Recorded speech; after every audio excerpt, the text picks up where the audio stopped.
I'd like to welcome everyone today. My name is Tina Lowry. I'm a program manager here with the BC Centre for Palliative Care, and I am so excited about today's session. This echo brings my two worlds together. I always describe myself as having a very unusual and eclectic career history. So while I am not a trained clinician, I currently work in healthcare and support healthcare providers and have done so in other capacities with other organizations as well. But I actually started my career in museums and heritage. So it's really fun for me to see these two pieces come together in a way that makes absolute sense to me. And I'm sure once you hear Kim's wonderful presentation, you're going to see how museums can really support us in the work we're doing in supporting people to have quality of life and to live to their fullest, even in their advanced years or during advanced stages of disease. So, Kim, can I ask you to forward the next slide? Thank you. So, the BC Centre for Palliative Care, for those of you that know, is a provincial organization. We are colonially known in the area of New Westminster, which of course is the Coast Salish peoples of the Musqueam, Squamish, and Tsleil-Waututh nations. The center staff themselves, like myself, all work remotely, so we all are working from all other corners of the province. I work here in what is colonially known as the Saanich Peninsula on Vancouver Island, or the Wasanich Peoples Territories of the Sawat, Sakim, and Sartlet peoples.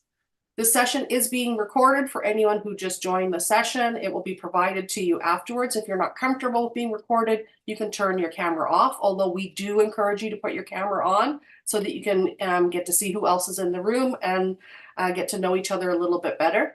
The way Echo works is it's a learning loop. So we have a content expert today who'll be providing you some information, but the idea is that you as contextual experts, how you would apply the information you learned today in the context of your organization or setting is equally valuable. So we want you to have that opportunity to share and exchange ideas with each other.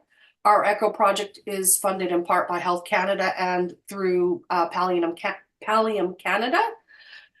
Next slide, please. And I think we're pretty close. And as I said, it's from Health Canada. So let me start with an introduction of the wonderful Kim. As I mentioned, Kim and I have worked together in the past as part of my slightly crazy career history. Kim joined the Royal BC Museum, which is the Provincial Museum of British Columbia, in 2007, which is when I actually started and had the opportunity to work with her. Prior to that, she worked in Alberta for 11 years in museums and heritage, was a costumed interpreter, school programs, special events. Kim is well-versed in all of this work.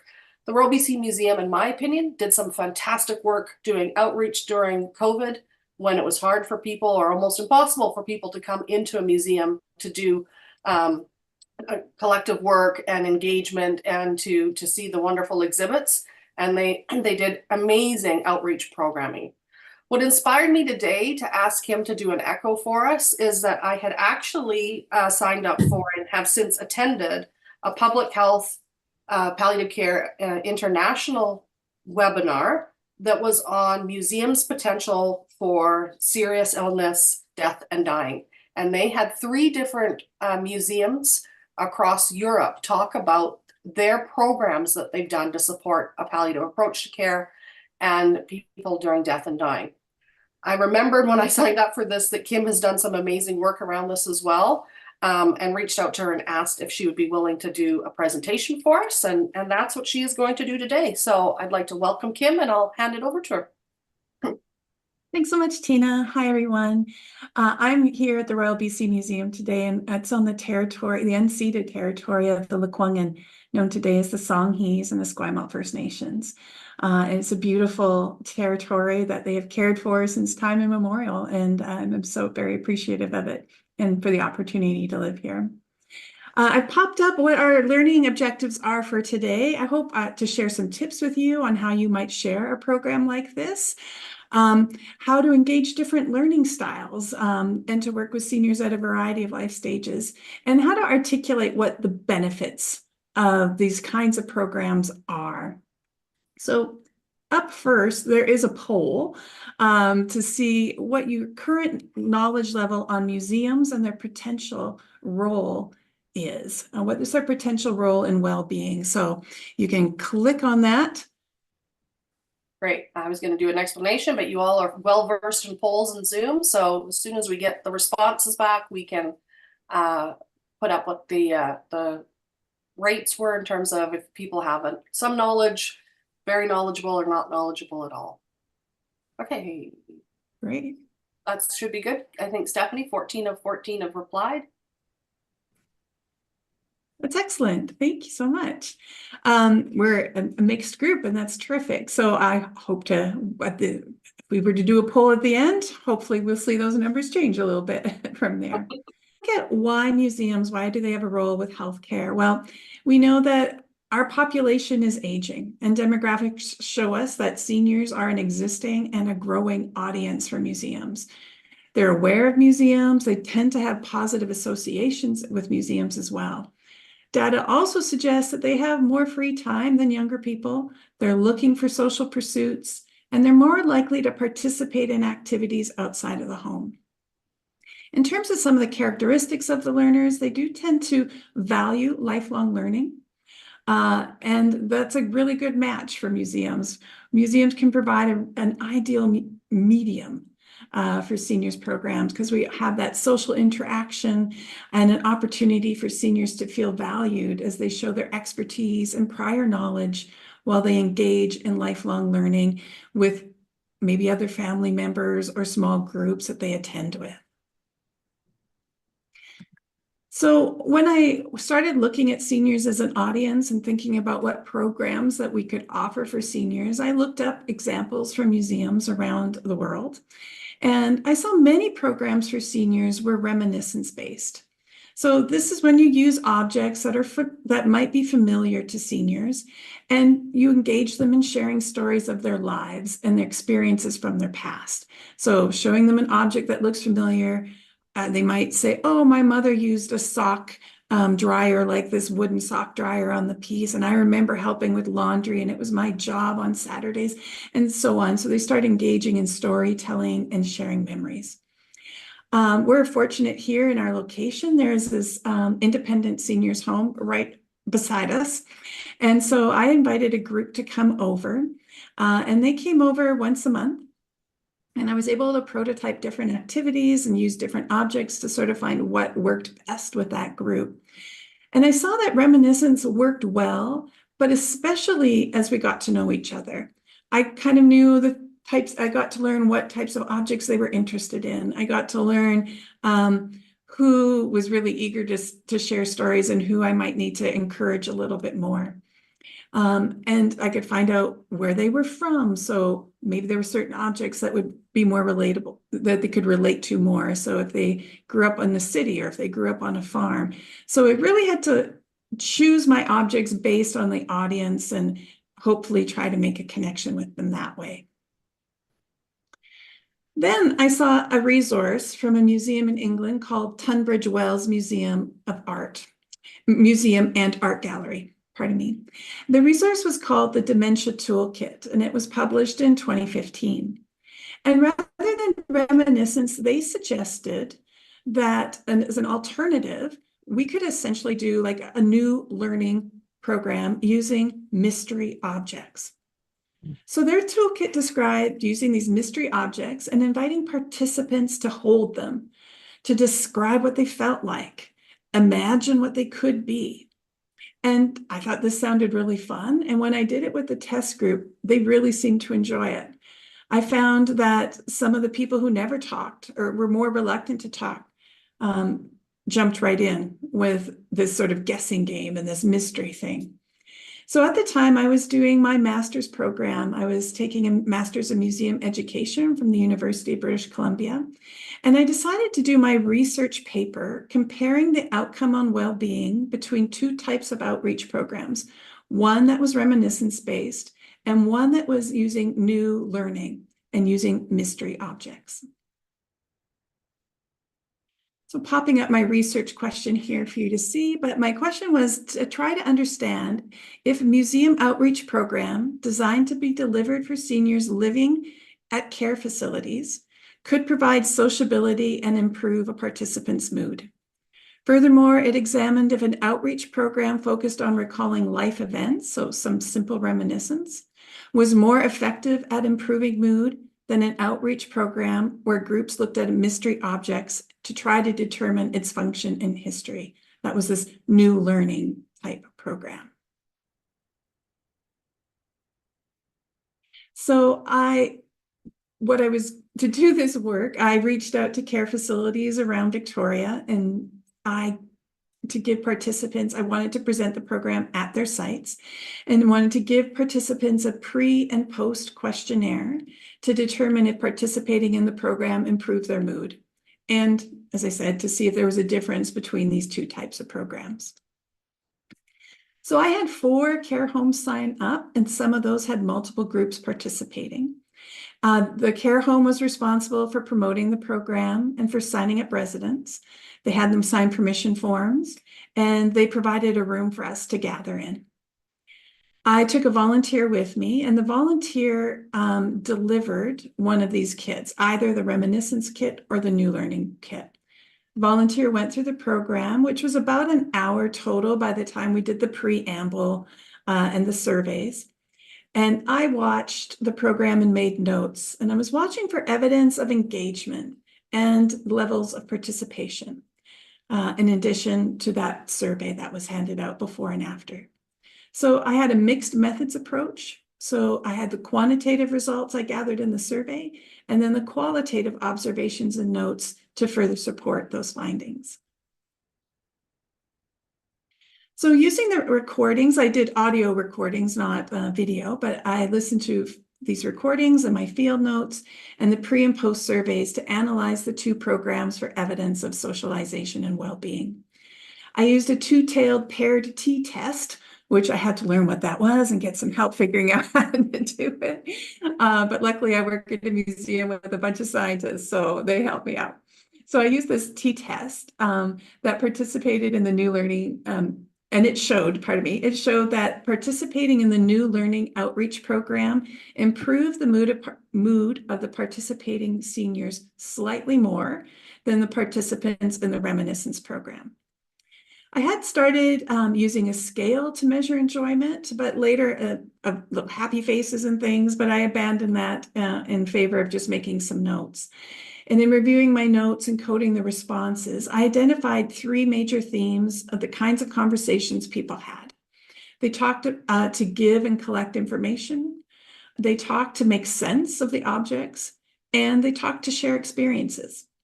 I also looked for evidence of mood, and I found it was expressed through giving and receiving emotional support, people laughing, smiling at one another, maybe even a little gentle touch on the arm or shoulder, making jokes with one another throughout the program. So the results show that seniors living in care facilities did experience improved mood after participating in an outreach program from the museum, and slightly more improvement after the new learning kit. So whereas the reminiscence kit prompted participants to speak, it tended to be one at a time, and for some people, not at all. The unfamiliar nature of the mystery objects required them to seek help from one another. So they started just engaging and talking to each other and building on what the other person said. And by working together, they would notice more and build enthusiasm and interest throughout the program. So why outreach programs? So when I had my guests from next door come over to do an on-site program, it's a little more tricky in our current facility. So I needed a room that had wheelchair access, good lighting, big enough for a group of 10 people to be there. And at our museum, it's actually quite challenging to have all of those things together. I couldn't do the programs up in the gallery because they're quite dark. They can be noisy and busy, and that sound and things can be quite distracting. So however, if I was working with seniors who were quite mobile, it's not as much of an issue, a problem. But when working with folks who are quite a bit older, who may have mobility issues or cognitive changes, going to them was the best choice. So physical limitations could prevent them from getting to a museum, no longer being able to drive, for example, or using wheelchairs or walkers. For those with cognitive impairments, a change in their environment could be negative. So it was better for them to stay at the care facility and to go to them.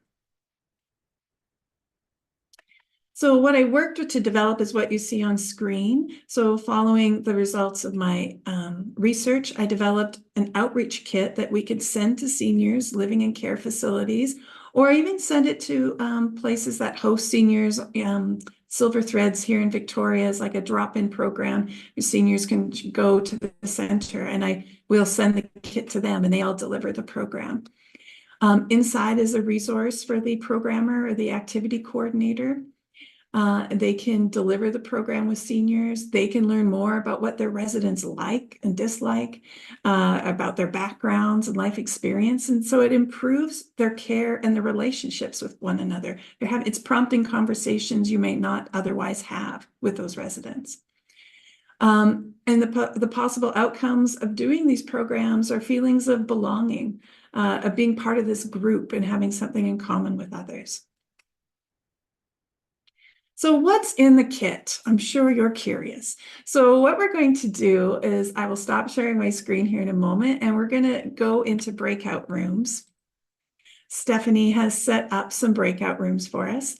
And you will go in a small group. You're going to see a picture of the object, and there's going to be a list of questions for you to discuss as a group, looking at the object. Now, unfortunately, just looking isn't as fun as having or holding the object. So I'm going to pop into your breakout rooms, and I'm going to show you on the screen the object you're looking at, so you get a sense of how big it is. You can ask me about how it feels or how heavy it is, those kinds of questions as well. Hopefully that makes sense. Stephanie, over to you to break us out. I was saying to Tina that when I did this program with seniors, I had seniors tell me, you better tell us what these things are. I'm going to be very upset with you. So find adults want to know. We want to know, were we right? Or did we get the right thing? So I know group 2 was looking at this. And when I came up back to the group that came to the breakout, out of the breakout rooms, they were also looking at this one. Did anybody have an answer? Do you feel like you were confident and you came up with a solution? Harvey, I know, what about your group? Did you come up with a solution for this one?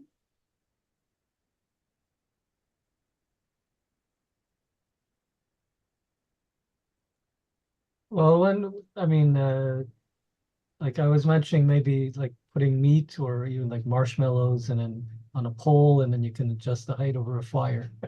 Right. Okay. Oh, yeah. Hang this over the fire, put your little marshmallow or your steak on there and let it go. All right. I'll put you out of your misery for this one. Someone in group 2 did suggest maybe it's for a candle. And we didn't explore it too much further, but it is for a candle. This little hole here holds a candle very nicely. Oh, cool. It's got a stabby part here, a hooky part here, and a handle over here. So I could carry this down, maybe with me. Imagine you're working deep underground. Maybe it's 100 years ago.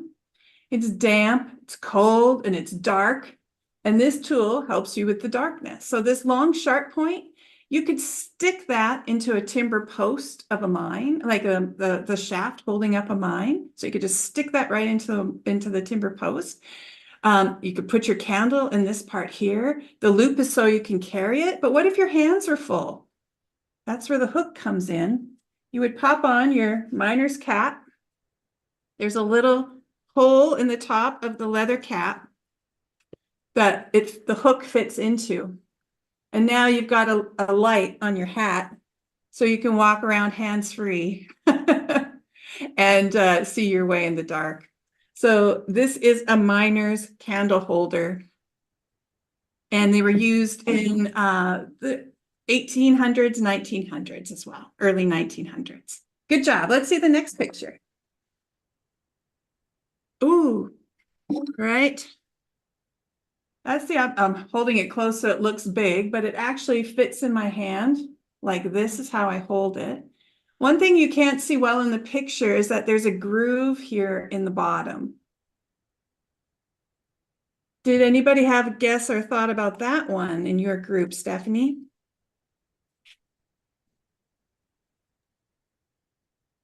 My group looked at a different one. We looked at the candle holder one, but my initial thought looking at this one, I wonder if it's just something for dough for baking. I don't know why, but that's just what's coming to mind.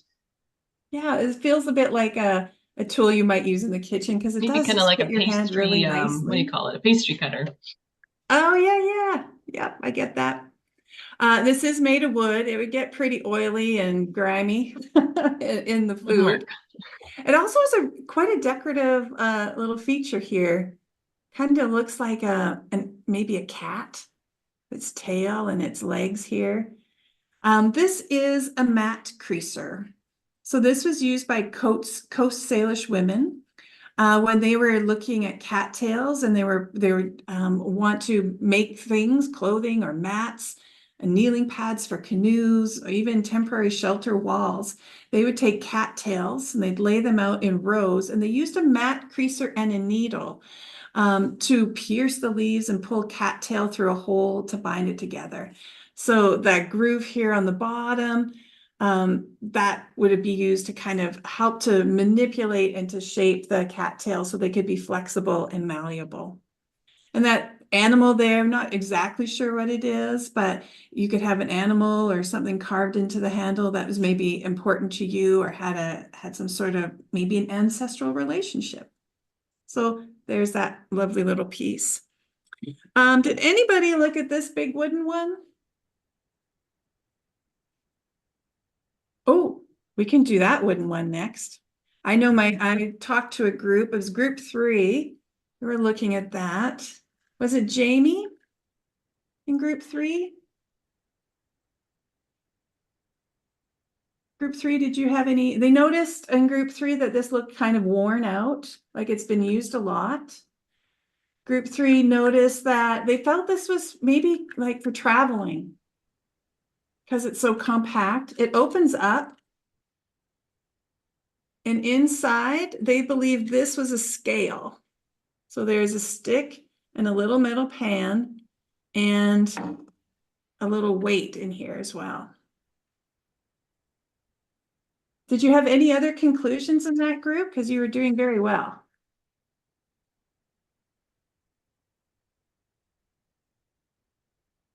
It's group 3 shy. We thought it was from probably the early 1900s. And we just wondered if it was for something that was measured, that needed to be the same measurement all the time. So Right. medicine was something that came up, something like that. Spices was something I thought of. Excellent. Yeah, you're all right on track. It's an early type of a steelyard scale.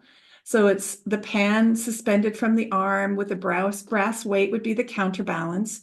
And you could load the pan and then move the weight along the arm to get to the right sort of weight. And scales like that were kept in these wooden boxes for traveling. This one so this scale originated in China, and the first mention of it is from the 17th century, so quite old. And it could be used to weigh silver, gold, and medicinal powders, including opium. So you can sometimes find it on like eBay or something as an opium scale. During the gold rush here in British Columbia in the 1850s, this would have been a gold scale. So again, if you found a little nugget in the field and you were taking it in to town, you wanted to make sure you weren't cheated. You wanted to know the weight of that yourself so that you knew you weren't being cheated. And this little scale can fit in your back pocket. You can like pop it in your pocket. And so you always have it handy. So you notice that right away that it seemed like it was for traveling and that importance of knowing the weight of something. So y'all did very good with that one. What else did you have a look at, Stephanie?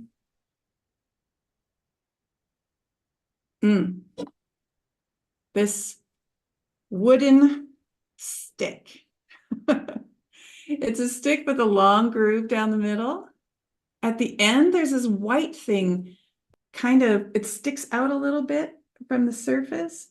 It's harder than the wood, so I don't know if it's a piece of bone or tooth or there's something down there at the end. Oh, what you couldn't see in your picture, there's a little bit of not a hole, but a round groove in the back. Did you have any thoughts about this one?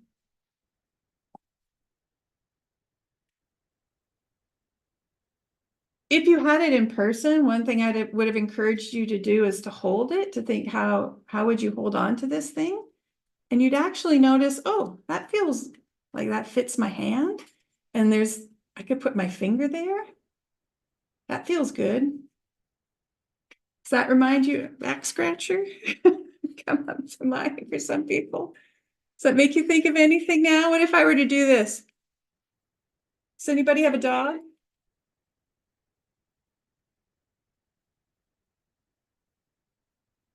If you have a dog, or if you've been for a walk in a dog park, you have probably seen people with a stick, and on the end of the stick is a cup to hold the ball, and they use that to throw the ball, and it lets them throw the ball faster or farther than they could throw it without one of these. This is an ancient innovation by indigenous people. It's called an atlatl. And it is made for throwing spears or arrows. The launcher lets you throw it farther and harder than you could with your hand alone. This is a reproduction of an atlatl. It was made by our former curator of archaeology, and he made it from fir wood in the style of the Inuit.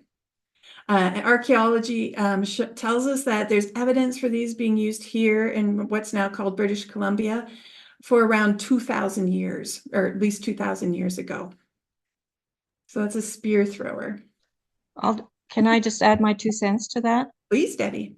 I was recently in France and used one of those about a month ago, but Oh, wow. attached to it was a spear, and she showed us how to use it.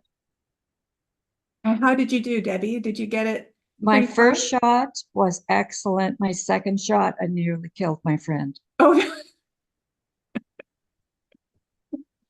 well, I'm glad you said nearly and not. Yeah, it definitely takes some practice, but it is quite an innovative tool. And again, this is still technology that we're using today, just usually in a less deadly form with a ball for our four-legged friends. I think you may have had one last thing on there. This is a bit of an outlier in the kit. It is a reproduction that we have in the kit. It's a rubber cast. It's yellow with brown spots on it. It has these little kind of things that stick up on the top. The surface is quite pebbly, maybe scaly feeling. Does anybody have any guesses or thoughts around what this could be? It's about the size of my hand. Kim, did you dip into natural history with this one? Yes, Okay. it's a natural history piece. Does that give you any ideas? I have a guess, but I'll let others guess.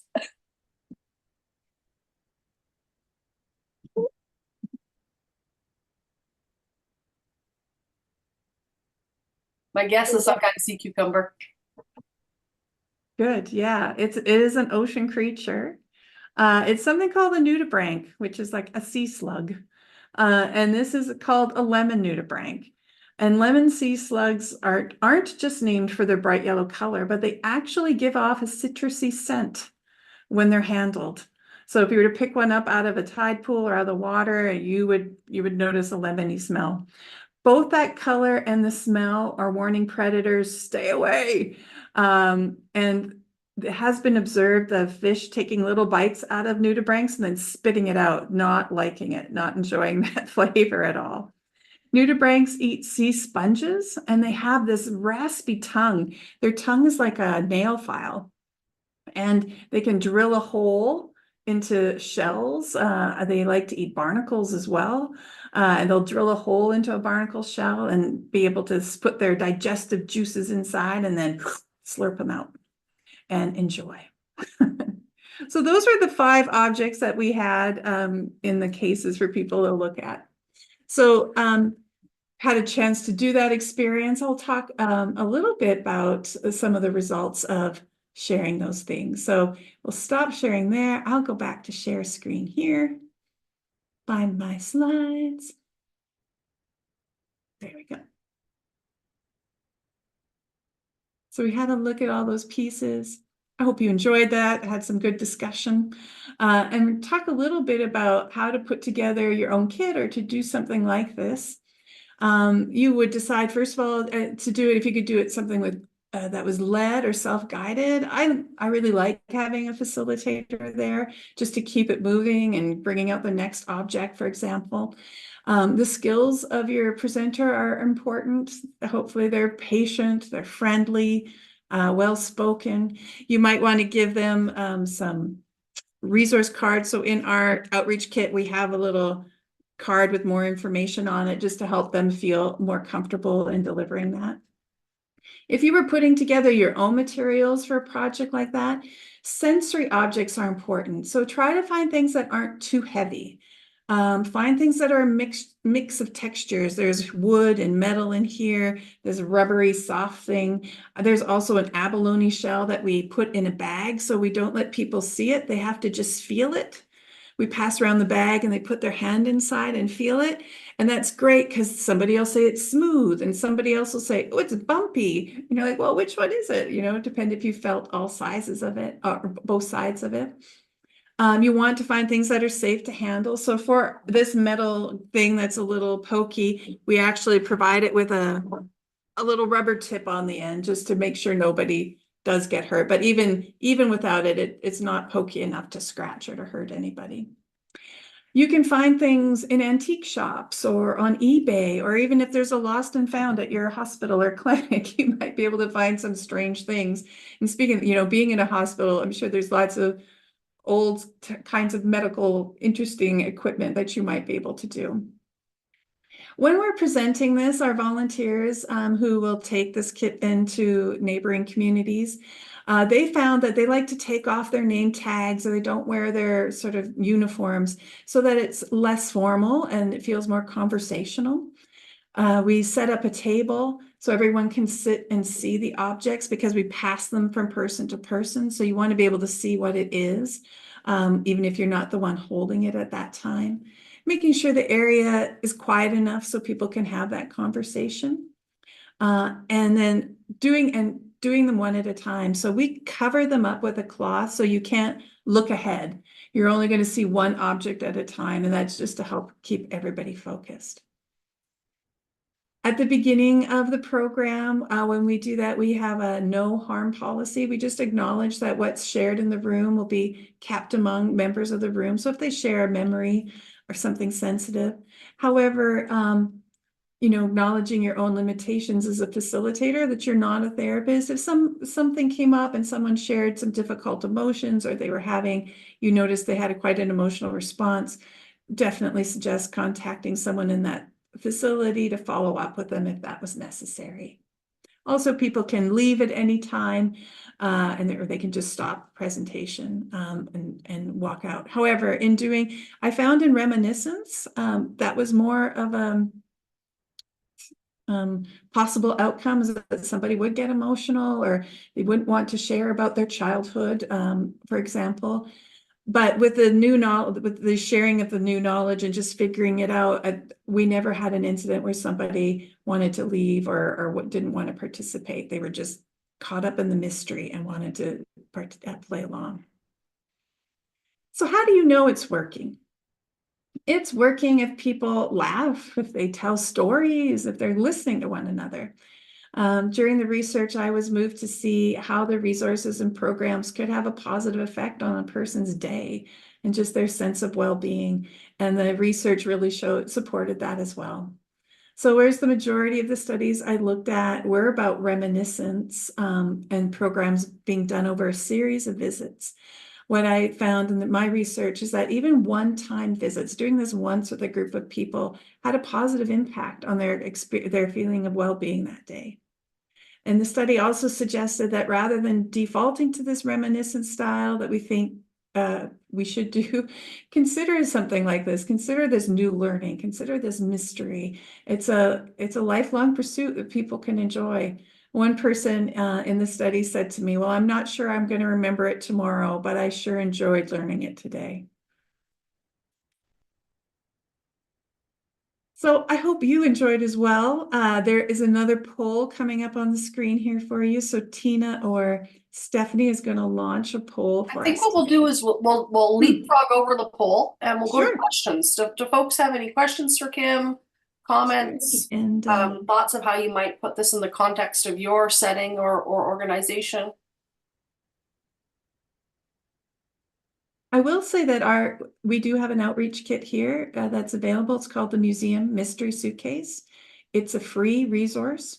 You can book it for a 2-week visit to your institution or group, and it comes with all of those materials inside, as well as a facilitation guide and manual to kind of walk you through hosting it and doing it with a group. And how do we contact the museum to borrow that? Yes, it's on our webpage under Learn, and there's this tab there called Outreach Kits, and it's listed in the Outreach Kits. Perfect. Yeah, and there's an online form, and you just select the dates that you're interested in, and we go from there. We could put a link to that in, we always do post-session summary notes for all of you along with the recording. So you'll have that link ready for you. I see a hand up, Harvey. Yeah, I mean, would you be open to, like, if I asked a local museum to contact you just to sort of Yeah, from absolutely. you? I've shared this at the BC Museums Association and the Alberta Museums Association, and I'm happy to follow up with any museum who wants to sort of build their own resource or program, either for people to come and visit them. But I do also suggest also having something that you can send out, because again, not everyone can come and visit you.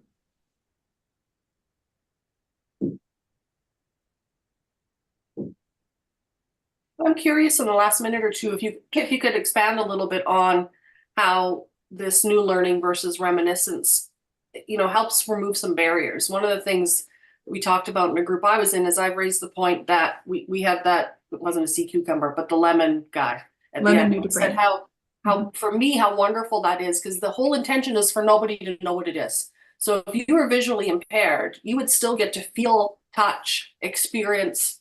It would be great if it smelled like lemon, all of those things, right?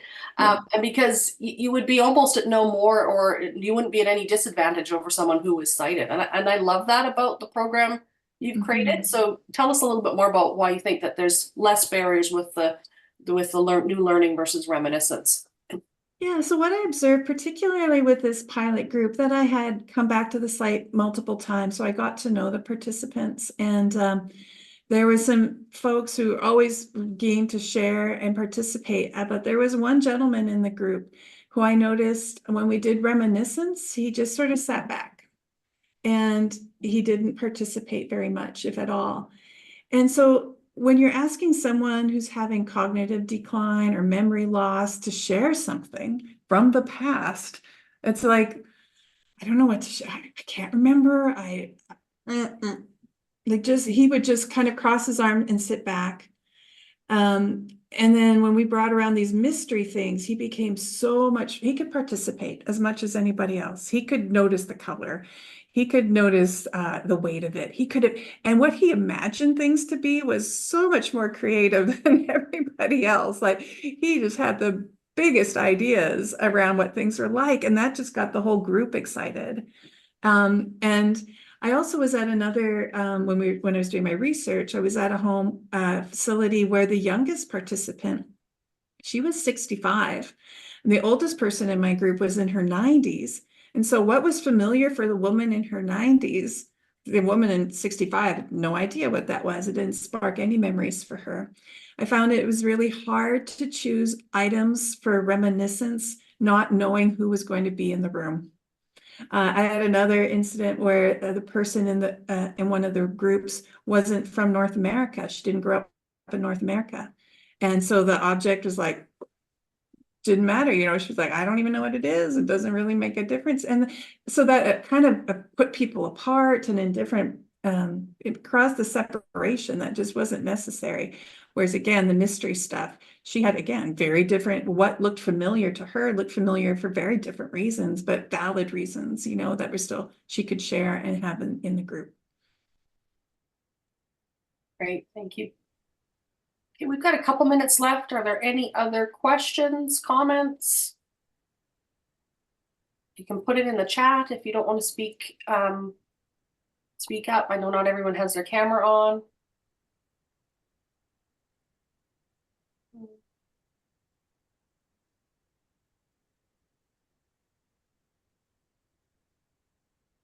Okay. I see Kira, sorry, I'm just looking Yeah, at go the ahead. messages, but you do a mystery bag exercise with kids and have them draw what they think they're feeling before they see it. I love that idea to as an extension for a program like this, another way to use this material.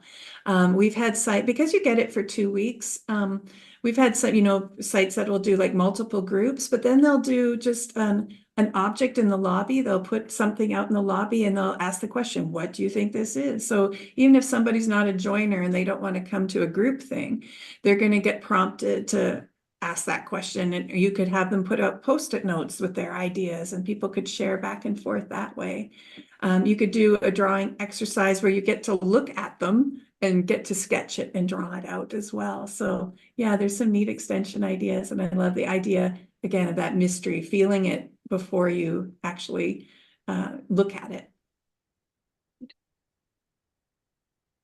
Well, thank you, Kim. That was fantastic. That was fun for me personally, as I said, to see my two worlds collide, come together, museums and healthcare, and how I think we all are a part of trying to, support and develop and maintain healthy, resilient communities. And I think that it is not just the health system that has a part to play in that. I know, in fact, that community has as much a part in that as anywhere else.